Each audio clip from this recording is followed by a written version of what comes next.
time to admit, is it, that the Rwanda plan is working? The legislation to revive the UK's Rwanda policy became law on Thursday last week, but despite a single flight yet to take off, the scheme seems to be having a positive impact. It's fashionable within Westminster to criticise the Rwanda plan, following suit the likes of Governmen't, Robert Jenrick, and much of Reform. Hey, you know what, myself at times as well. But Ireland's government are no different. They are pledging emergency legislation to send asylum seekers that cross into their country from Northern Ireland back to us here in the UK. Now, in a rather surprising and appealing turn of events, the British government has effectively told Ireland's government to do one, saying that the UK will not take back asylum seekers, illegal immigrants, from Ireland until France takes back channel migrants.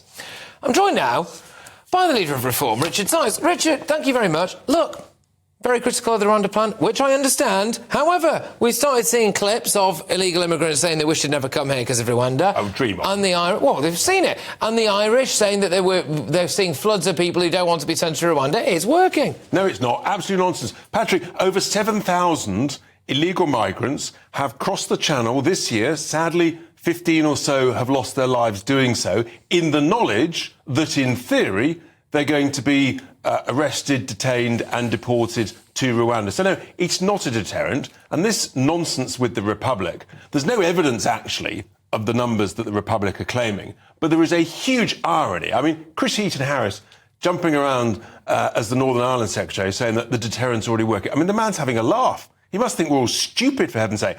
But here's the point. You're right.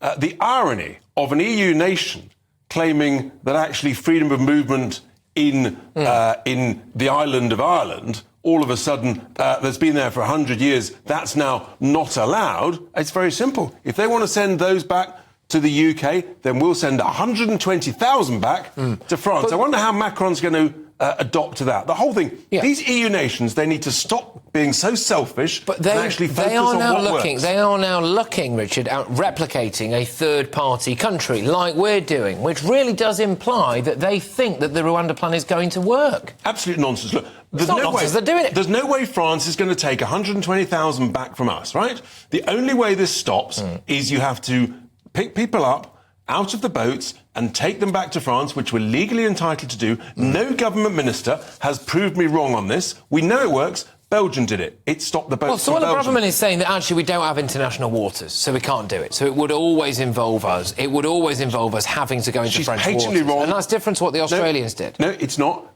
I've read the international treaties, as have my lawyers. We know we're right on this. But the thing about being a leader is you take your advice and then you make a decision. The government lawyers are wet, woke, lefty lawyers. Of course they're going to give the advice saying it's against the law. No, it's not. It's actually how you read the law, how you interpret the law, and have the courage of your convictions. This will not stop. This is not a deterrent. We all know that from the point I've just said. 7,000 have come here this year. With respect, it's bad for you if Rwanda works, isn't it?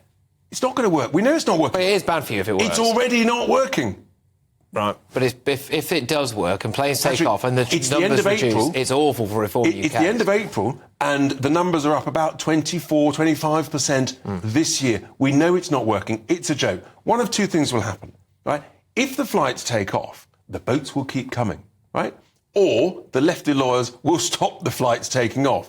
Either way, it's a catastrophe for this ludicrous policy that the government has hung all of its illegal immigration policy on. And then they are absolutely flawed. And then the only solution is what we put forward. And our solution is the kind, compassionate one. It stops people dying.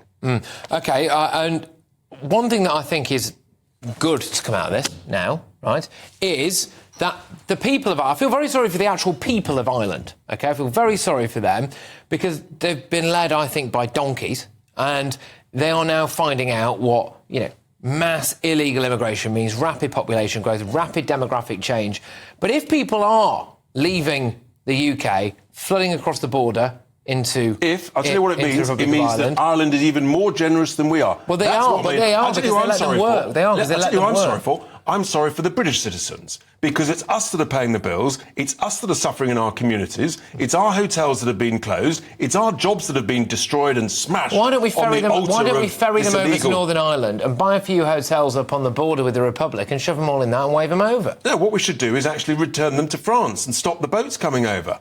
Northern Ireland is part of the United Kingdom, and look, but the job of the government is to defend our own borders. You know, Ireland's got its own issues. Let Ireland deal with its own issues. The truth is, this whole charade, this whole fiasco that is killing people only stops when leaders of the United Kingdom and EU nations pick people up out of the boats and take them back to where the shores that they left, whether that's France or whether it's North Africa. That's what leadership is about, and the gutless leaders of all these nations who daren't do this, they are literally responsible for people dying. I'm sick of it. I've had enough.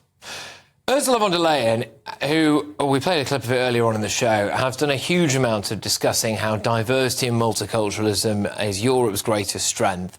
Her party is now genuinely considering a third-party removal scheme.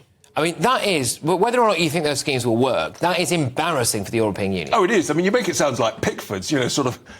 But the truth is, it's a sign of how everybody has completely lost control of illegal migration across nations. Freedom of movement is a disaster. It's one of the main reasons we left the European Union, and they've got to show some leadership. Otherwise, this carries on. But the thing today with Chris Heaton now is, I genuinely thought was good, right? Because the Irish came out with the begging bowl. The Irish reports just to the ECHR over our prosecution or lack of prosecution of historic veterans, despite the fact that we gave the IRA letters of comfort. They didn't come out with a begging bowl. They came out with an instruction. We're going to legislate and you'll take them back. Yeah, that's how these EU nations treat us. But that's good, though. We've said no to that. You wait. Really? Do you seriously think this government is going to stand up to the Republic of Ireland and then force them give over? Given the track record we've seen... We're not going to cave into the Republic of Ireland, surely. We caved in over the whole Brexit negotiations to the Republic of Ireland and to the people in Brussels. Of course we'll cave in. They just haven't got it in them. No gumption, no guts. All right, Richard, thank you very, very much. Well, there's no need to apologise. It's your views. As ever, look, Richard, thank you very much. Richard Tice there, who is the leader of Reform UK.